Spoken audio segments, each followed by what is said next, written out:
Eh bien bonjour les amis, aujourd'hui je vais vous faire partager une recette que je faisais quand j'étais petite avec ma maman. C'est les fleurs de courgettes que j'ai ramassées dans mon jardin ce matin, vous voyez. Et là on va faire des beignets. Alors je vais vous montrer comment on fait la pâte. Voilà, parce qu'il y a beaucoup de gens qui m'ont demandé la pâte à beignets, on ne la réussit pas, elle est toute sèche ou elle est dure, voilà. Donc je vais vous montrer ce qu'il faut faire pour pouvoir avoir une pâte soyeuse, bien à souhait, que vous pouvez manger et elle est extra. Hein. Alors tout d'abord, il vous faudra de la farine. Il vous faudra des œufs. Donc des œufs, moi, pour une quantité équivalente à mon petit bol, là, on peut en mettre deux. Là, je vais en mettre deux. Hein. En fait, la quantité, c'est, voilà, j'ai une dizaine de fleurs, voilà, pour ne pas gaspiller. Après, on peut faire que la moitié. Hein. Voilà, donc 2 œufs. Il vous faudra du sel, du poivre, de l'ail et du persil. Alors, le persil, vous pouvez le hacher. Je vais vous donner un truc pour le persil. Vous pouvez le hacher et le broyer vraiment comme il faut. Et vous le mettez dans un pot en plastique et vous recouvrez d'huile dessus. Voilà. Vous le gardez quelques jours au frigo. Quand vous le prenez avec la cuillère, il est extra, je vais vous montrer. Voilà, regardez. Moi, je l'ai haché, vous voyez, on dirait une purée, comme une purée. Voilà. Vous mettez juste un fond d'huile dessus et vous le gardez longtemps. Hein. Vous ne le salez pas, hein, vous ne mettez rien, vous faites que le hacher et il va devenir une crème et c'est comme ça qu'il se garde. Alors, on met une cuillère bombée de persil. Okay, vous mettez de l'ail à votre goût. Hein, si vous aimez plus aillé, vous mettez du poivre, quelques tours de moulin. Voilà. Vous mettez vos 2 œufs.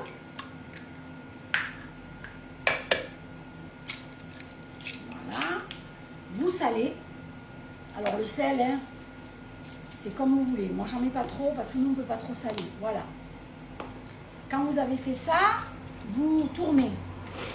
Vous faites avec un fouet aussi, hein, vous voyez. Voilà.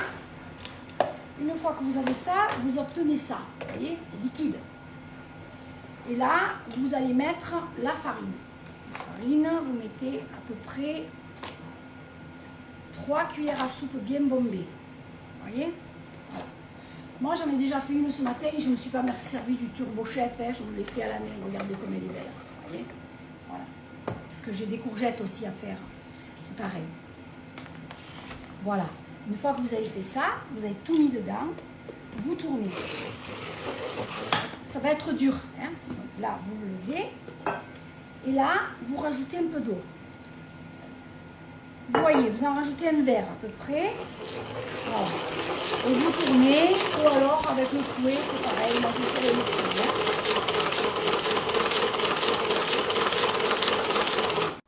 Voilà, je vous disais, si c'est trop liquide, vous rajoutez, vous voyez, regardez, là c'est trop un peu liquide. Donc on rajoute encore une cuillère, même 2, moi j'en rajoute, après je verrai. Parce que moi j'aime bien quand elle est un peu épaisse. Hein. Voilà. Et là, on continue à tourner ou à fouetter comme vous voulez.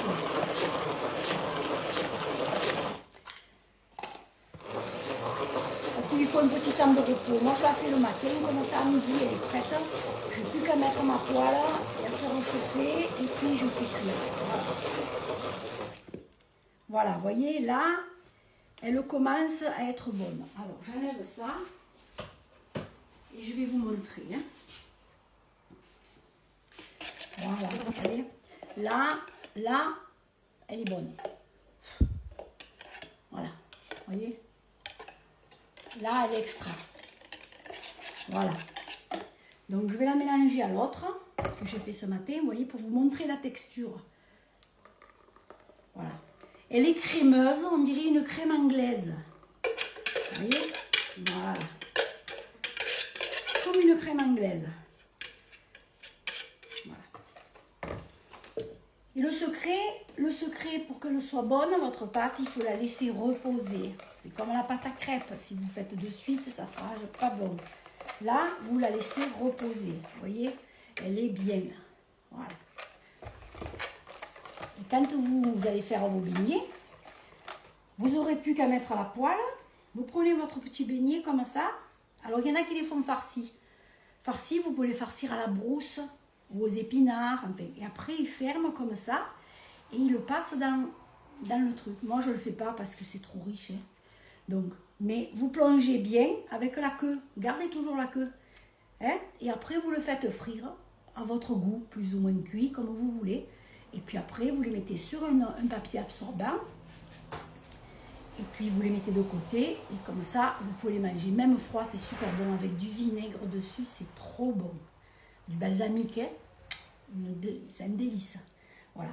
Ben nous, en Provence, on faisait ça. Tous les jours, on ramassait et on faisait ça. Ça nous faisait notre entrée. Les petits se régalent, parce qu'ils adorent ça, les beignets de fleurs et de courgettes. On peut faire aussi les beignets d'aubergine.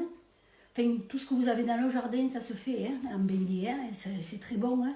En plus, bon, quand on a la ferme, on a les produits de la ferme, on a les œufs, on a du lait. Franchement, si vous voulez mettre du lait, vous pouvez à la place de l'eau. Moi, j'en mets pas. On est allergique au lait de vache, mais vous pouvez mettre du lait aussi, c'est pareil. Mais il faut laisser reposer la pâte. Quand vous faites ça, vous allez voir, votre pâte, elle va être trop bonne. Il n'y a pas besoin de mettre de la levure, rien. De l'eau, l'œuf, la farine, et vous agrémentez le sel, le poivre et de l'ail et du persil. Le persil, c'est super bon à la santé. Mangez-en avec de l'ail, vous allez voir. Pour les ballonnements, tout ça, c'est super. L'ail, c'est super, ça fait partir toutes les verrucheuses que vous avez dans la... J'ai inventé un nouveau mot, une verrucheuse que vous avez dans les intestins. Ça, c'est très bon aussi, voilà. Et n'oubliez pas toujours de commencer les repas par une crudité. C'est super la crudité, ça permet à votre estomac, vous mâchez, à votre estomac de prendre déjà son envol pour pouvoir digérer le reste. Des carottes râpées, un peu de concombre, une petite tomate, voilà. Vous commencez comme ça avec un petit peu de vinaigre balsamique. Il n'y a pas besoin de mettre d'huile, rien pour ceux qui sont au régime, hein, parce que bon, nous on fait attention, cholestérol, diabète, voilà. Mais c'est vrai que si vous voulez faire un petit régime et perdre quelques kilos, il n'y a rien de tel. Tous les repas, vous mangez des crudités au début. Et après, vous faites, c'est une assiette, hein, l'assiette, elle est ronde. Vous faites un quart de crudité, un quart de légumes cuits, pas trop les légumes cuits, il ne faut pas trop cuire, sinon ça devient du sucre, c'est pas bon. Et vous mettez un petit quart de féculent, vous mettez un morceau de viande ou un steak haché ou un bout de poulet. Et après, vous mangez tout ça doucement, il faut bien mâcher et vous allez voir, vous allez être rassasié. Il faut faire travailler vos glandes salivaires, c'est pour ça que je vous dis de mâcher. Et tout ça, et puis on peut s'offrir quelques fleurs de courgettes en beignet, c'est pas ça qui va vous faire grossir. Mais seulement, la seule chose, c'est qu'il faut manger équilibré. Toujours. On parle du bol maju, le bol maju c'est bien. Mais le problème, c'est que les gens, ils achètent, ils commencent une ou deux fois à le faire et après ils le font plus. Alors c'est de l'argent gaspillé en l'air, c'est pas la peine. Prenez une assiette, tac, tac, vous faites des parts, des quarts. Voilà. Il vous faut certainement plus de légumes que de viande. Mais bon, la protéine, il en faut. Et si vous ne mangez pas un steak haché, mangez-vous 2 œufs. 2 œufs, c'est de la protéine. Voilà. Alors, tous ces fromages blancs, tout ça, c'est bien beau, mais ça ne tient pas au ventre. Les gens qui ont besoin, qui travaillent, ils ont besoin de manger. Donc, un bon steak de veau, un bon steak de vache, quoi, de bœuf, ou alors un bon steak de poulet. Voilà. Vous mangez ça. Vous n'oubliez pas que les hommes ils doivent manger plus que les femmes, hein, parce qu'ils sont plus musclés. Mais bon, de toute façon, ce n'est pas en vous rassasiant que vous allez maigrir. Voilà. J'en ferai une autre de vidéo sur les régimes, parce que moi j'en ai tellement fait quand j'étais jeune. Voilà, moi j'ai un bypass et maintenant j'essaye de manger normalement. Écoutez, je vous dis au revoir.